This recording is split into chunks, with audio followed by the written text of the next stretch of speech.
일반 도로에 비해서 사망률 5배 이상, 운전자의 시야를 차단해 대형 교통사고를 유발하는 이것.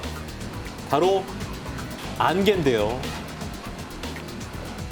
아차하는 순간 연쇄 추돌 사고로 이어지는 안갯길 사고. 그 위험성에 대해서 알아보겠습니다. 지난 21일 고속도로에서 차량 7대가 잇따라 추돌하는 사고가 발생했습니다. 정말 안 보여요. 앞서 발생한 교통사고를 피하기 위해서 급제동한 화물차를 뒤따르던 차량들이 연쇄 추돌한 건데요. 그날의 이야기를 들어봤습니다. 시야가 그때 한 10m에서 5m 왔다 갔다 그런 상태이기 때문에 한 60에서 55km 정도, 65km 왔다 갔다 그런 식으로 속도를 줄였단 말이에요. 안개 자체가 회오리처럼 앞으로 쑥 왔어요. 브레이크를 잡았는데 꽝 소리가 나더라고요. 그만큼 안개 자체가 아무것도 안 보였다는 얘기죠, 시야 자체가. 안개로 인한 시야 확보가 어려워 더 큰 사고로 이어진 겁니다.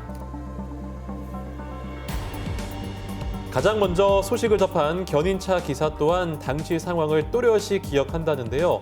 처참했던 그날의 사고 자세히 들어봤습니다. 방파됐네요, 차가. 현장 도착해보니 승용 차량, 대형 차들이 뒤죽박죽 엉켜있던 상황에 파손이 심각하여 크게 다치신 줄 알았는데 대형차 운전자분만 크게 다쳐 119로 이송된 상황이었습니다. 다중 추돌 사고의 원인이 되는 안개. 안개로 인한 운전자들의 시야는 얼마나 방해가 될까요? 가상 재현이 가능한 한 연구기관을 찾아 직접 실험해 봤습니다.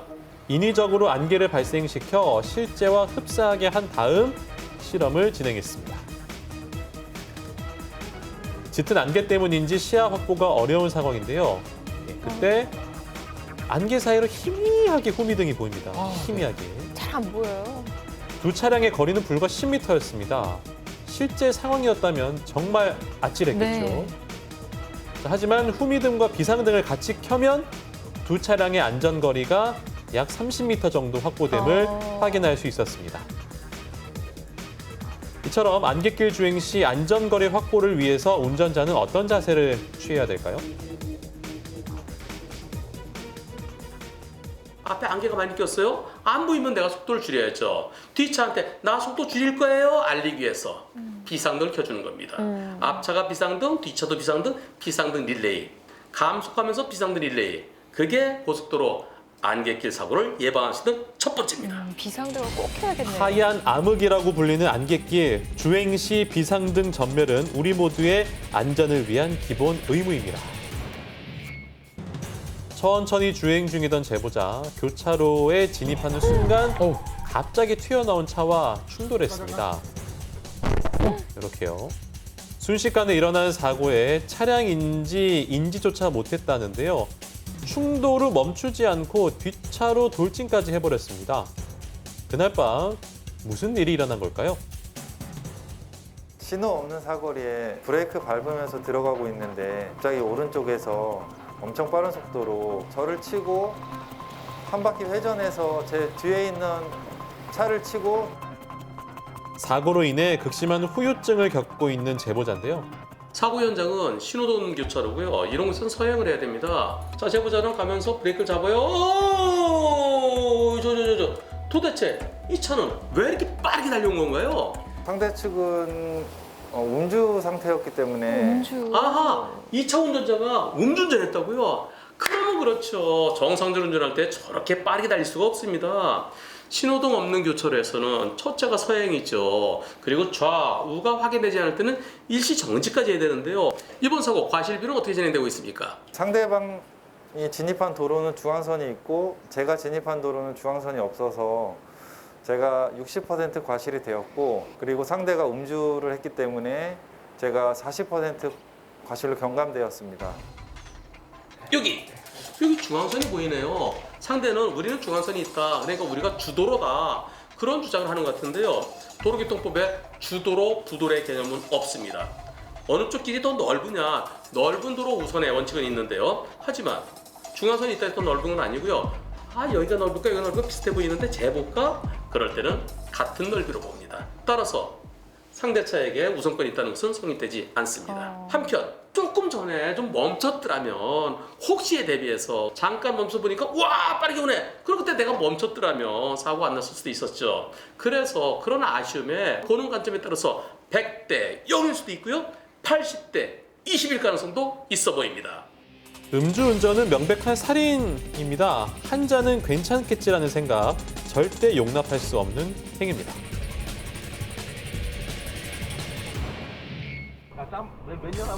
앞차가 차로를 변경하면서 속도를 줄이더니 급제동을 하죠. 발견 즉시 브레이크를 밟았지만 결국 추돌 사고로 이어졌습니다.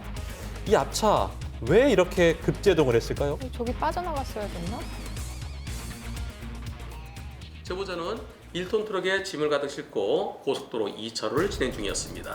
잘 가고 있었는데요. 택시가 들어옵니다. 택시가 오른쪽 깜빡이를 켜고 저기서 들어오더니 오른쪽 빠져야 되는데 그냥 멈추면 나보고 어쩌라고 이런 아이코 택시가 분당 쪽으로 빠져야 되는데 타이밍을 놓쳤어요. 하다 그냥 탁 가야 놓쳤습니다. 되는데. 옆으로 빠지거나 아니면 그냥 갈 거라는 생각을 했지. 그리고 옆에 이제 봉이 서 있었잖아요. 그 봉 때문에 그거 앞으로 가겠구나라는 생각을 하지 앞으로 동시에 할 가야죠. 거라는 생각을 아예 한 건 아니잖아요. 이번 사고 과실비는 어떻게 진행되고 있습니까? 경찰이 하는 말이 저는 이제 가해자가 되고 이제 택시는 이제 피해자라고 이렇게 말을 하더라고요. 최종 결과가 나온 게 이제 8대 2로 해가지고 과실을 저한테 이제 많이 씌운 거죠. 경찰은 제보자가 가해 차량이고 보험사는 제보자가 80%라고 그러나요? 오, 왜 그렇죠? 가장 중요한 게 안전거리 미확보라고 해가지고 일반 승용차보다 이제 짐이 실려 있다 보니까 브레이크를 밟아도 짐이 이제 실려 있기 때문에 아무리 브레이크 밟아도 쭉 밀리는 상황이 되는 거죠. 적재물을 실은 화물차의 경우 어느 정도의 안전거리를 유지해야 할까요?